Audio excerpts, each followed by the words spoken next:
నాలుగో విషయం, ఆ రోజు జీవో 46 రద్దు చేసి తీర్తామని మీరు హామీ ఇచ్చారు పిల్లలకు. మరి ఇవాళ ఎందుకు చేస్తలేరు? మరి ఆనాడు మీరు ఎమ్మెల్యేలుగా ఉన్నారు, ప్రజాప్రతినిధులుగా ఉన్నారు. ఆ రోజు జీవో 46 రద్దు చేస్తాం మా ప్రభుత్వం రాగానే అన్నారు. ఇవాళ ఎందుకు చేయడం లేదు? 7 నెలలైనా జీవో 46 గురించి ఎందుకు నోరు మెదపడం లేదు? ఇచ్చిన హామీ నిలబెట్టుకోవాలని చెప్పి కాంగ్రెస్ ప్రభుత్వాన్ని నేను డిమాండ్ చేస్తా ఉన్నా. అదేవిధంగా డిఎస్సి, మీరు ఆ రోజు 25,000 ఉపాధ్యాయ ఉద్యోగాలు ఖాళీగా ఉన్నాయి. మేము రాగానే 25,000 ఉపాధ్యాయ ఉద్యోగాలతో మెగా డిఎస్సికి నోటిఫికేషన్ ఇస్తామన్నారు. ఎందుకు మరి 11,000 ఇచ్చారు?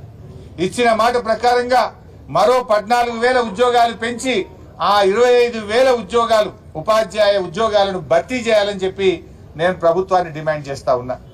ఇవాళ వాస్తవానికి ప్రైమరీ స్కూళ్లలో టీచర్లు లేరు. ఈ మధ్య స్కూల్ అసిస్టెంట్లుగా 9,000 మంది ఉపాధ్యాయులకు ప్రమోషన్లు ఇస్తే చాలా స్కూళ్లలో టీచర్లు లేని పరిస్థితి ఉన్నది. ప్రైమరీ స్కూళ్లలో అనేక చోట్ల టీచర్లు లేరు, ఖాళీలు ఉన్నాయి. తక్షణమే ఆ ఖాళీలను లెక్క చేసి ఈ ఉద్యోగాల సంఖ్యను 25,000కు పెంచి మెగా డిఎస్సి 25,000 ఉద్యోగాలతో నింపాలని చెప్పి ఆ డిఎస్సి పిల్లల పక్షాన మేము డిమాండ్ చేస్తా ఉన్నాం. నిరుద్యోగ భృతి అన్నావు, రాగానే 4,000 రూపాయలు నిరుద్యోగ భృతి ఇస్తా అన్నావు. ఏమైంది నిరుద్యోగ భృతి? ఎందుకు మాట్లాడతలేవు? రాహుల్ గాంధీ గారు ఎందుకు నిరుద్యోగ భృతి ఇవ్వమని రేవంత్ రెడ్డి గారికి చెప్పడం లేదు అని నేను అడుగుతా ఉన్నా. మొన్న వచ్చి రాహుల్ గాంధీ గారు 6 గ్యారంటీల్లో 5 అమలైపోయినాయని ఎన్నికల్లో ప్రచారం చేశాడు. ఎక్కడైనా ఒకసారి రివ్యూ చేయండి. నిరుద్యోగ భృతి ఎక్కడొచ్చిందో చెప్పండి. తక్షణమే ఈ రాష్ట్రంలో ఉండే నిరుద్యోగ యువతి యువకులకు ఇచ్చిన హామీ ప్రకారంగా 4,000 నిరుద్యోగ భృతి ఇవ్వాలని మేము డిమాండ్ చేస్తా ఉన్నాం. ఇలా తమ్ముడు మోతీలాల్ ఆరోగ్యం బాగా క్షీణిస్తా ఉంది, కిడ్నీలో నొప్పి వస్తా ఉంది అంటున్నారు, ఛాతీలో నొప్పి వస్తా ఉందని తమ్ముడు చెప్తా ఉన్నాడు. ఒకవేళ మోతీలాల్ ఆరోగ్యానికి ఏదైనా జరిగితే ఈ ప్రభుత్వమే బాధ్యత వహించాలని చెప్పి కూడా నేను హెచ్చరిస్తా ఉన్నా.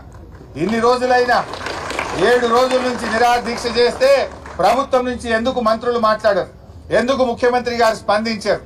ఏమైంది? ఆనాడు ఉద్యమాలని చెప్పి ఈ పిల్లల్ని ఎన్నికల్లో వాడుకున్నటువంటి మేధావులు నాయకులు ఇవాళ ఎక్కడ పోయిందో అని నేను అడుగుతా ఉన్నా. మోతీలాల్ ఆరోగ్యం మీకు పట్టదా? మోతీలాల్కి ఏదైనా జరిగితే ఎవరు బాధ్యత వహించాలి? ఎందుకు మీరు ప్రభుత్వం తరఫున కనీసం వచ్చి ఈ యువతులతో చర్చలు జరిపి వాళ్ళ న్యాయమైన కోరికలను ఎందుకు పరిష్కరించరు అని నేను అడుగుతా ఉన్నా. ఇప్పటికైనా ముఖ్యమంత్రి గారు స్వయంగా వచ్చి మోతీలాల్ నాయక్తో మీరు మాట్లాడాలి, వాళ్ళ సమస్యలు పరిష్కరించండి. వాళ్ళు అడుగుతున్నాయి న్యాయబద్ధమైనటువంటివి. మీరు ఆనాడు హామీలు ఇచ్చినాయి. నేను అడుగుతాను, రాహుల్ గాంధీ గారు మీరే కదా ఆనాడు అశోక్ నగర్ లైబ్రరీకి వచ్చింది. అశోక్ నగర్ లైబ్రరీకి వచ్చి ఆ రోజు మీరు చాలా ప్రేమ ఒలకపోసినారు, నిరుద్యోగులకు ఎంతో మాట ఇచ్చారు, నమ్మబలికారు. మరి ఆనాడు అశోక్ నగర్ లైబ్రరీకి వచ్చి నిరుద్యోగుల ఓట్లు కావాలని నిరుద్యోగులను ఎన్నికల్లో వాడుకున్న రాహుల్ గాంధీ గారికి ఈ రోజు కనీసం ఒక్క మాట రేవంత్ రెడ్డి గారికి చెప్పడానికి సమయం దొరకలేదా? ఈ నిరుద్యోగుల కష్టాలు మీకు వినబడతలేవా అని నేను అడుగుతా ఉన్నా. ఆనాడు మాత్రం మీరు తిరుగుతారు, అశోక్ నగర్ లైబ్రరీకి వస్తారు, ఛాయలు తాగుతారు, అశోక్ నగర్ లో మన కోచింగ్ సెంటర్ల చుట్టూ తిరుగుతారు, జిల్లాలో లైబ్రరీల చుట్టూ తిరుగుతారు, బస్సులు ఇచ్చి బస్సు యాత్ర చేపించి ఓట్లు డబ్బలేయించుకుంటారు. ఇవాళ గద్దెనెక్కిన తర్వాత గుండెల మీద దంతారా? ఇదేనా మీ నీతి? ఇదేనా మీ ప్రభుత్వ పనితీరు? ప్రజాపాలన అంటే ఇదేనా? పిల్లల్ని బెదిరించడం, ఇచ్చిన హామీలు మర్చిపోవడం, ఎవరైనా ప్రశ్నిస్తే వాళ్ళ మీద అక్రమంగా కేసులు పెట్టడం.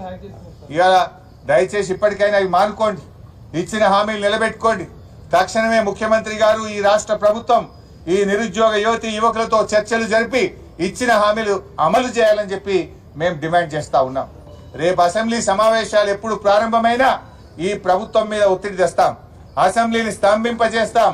నిరుద్యోగ యువతి యువకులకు ఇచ్చిన మాట నిలబెట్టుకునేదాకా ఎంతవరకైనా తెగించి బీఆర్ఎస్ పార్టీ ఈ నిరుద్యోగ యువతి యువకుల పక్షాన నిలబడుతుంది. వీళ్ళ న్యాయబద్ధమైన ఈ కోరికలు, ఈ హామీలు అమలయ్యేదాకా పూర్తి అండగా ఉంటాం. దయచేసి మీరు కూడా మరి దీక్ష విరమించాలని మోతీలాల్ నాయక్ గారిని ఈరోజు మీడియా పరంగా కూడా ఆయనకు విజ్ఞప్తి చేస్తా ఉన్నా. లోపల కూడా దాదాపు 15 నిమిషాలు ఆయనను దీక్ష విరమించడానికి కన్విన్స్ చేసే ప్రయత్నం నేను గాని, మా దేశపతి సీనన్న, లక్ష్మారెడ్డి ఎమ్మెల్యే గారు, రవీంద్ర నాయక్ ఎక్స్ఎమ్మెల్యే గారు, ఎర్రోళ్ళ శ్రీనివాస్ గారు, మా తమ్ముడు సీను అందరం కూడా ప్రయత్నం చేసినాం. కానీ ఆయన చాలా గట్టిగా అన్న ఈ ప్రభుత్వం దిగాల్సిందే, న్యాయం జరగాల్సిందే, ఇది నా కోసం కాదు లక్షలాది మంది నిరుద్యోగుల కోసం నేను దీక్ష చేస్తున్నా అని చెప్పి ఆ తమ్ముడు చాలా గట్టిగా ఉన్నాడు.